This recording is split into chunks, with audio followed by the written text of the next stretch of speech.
Ayan mga kabrads, so dito naman tayo sa CR mga kabrads. So napakaganda ng mga tiles na ginagamit natin dito sa CR na to. Bukod sa maganda yung mga tiles mga kabrads, napakalaki ng CR na to. Ngayon lang ako nakapag-tiles ng ganito kalaking CR. Meron siyang 4 meters by 3.5. Parang isang malaking kwarto na siya mga kabrads. So gumagamit tayo ng tiles na 60 by 60. Wood style siya. Ano yung tiles na yan mga kabrads? Gloss siya. Kaya napakaganda niya. Hindi natin siya minamadali. Gawa na yung nagpapagawa. Gusto nila pulido talaga. So napakaganda ng pagka-tiles yan mga kabrads. Saka kung nakikita nyo, style ano lang siya. May accent pa yan mga kabrads. Itong wood finish na yan, yung kasunod na tiles yan, kulay puti.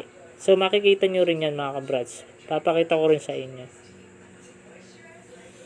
Ayan, unti-unti na siya nabubuo. And then, puti na niya yung kakabit natin dyan. So, dito sa pagtatiles nito, mga kabrads, meron nagtatanong sa atin kung magkano kuha natin sa CR.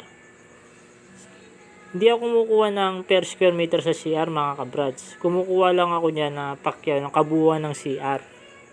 Kasi, iba-iba kasi yung laki ng CR. May maliit, may malaki. Tignan yung pagka-finish niya mga kabrads, napakaganda.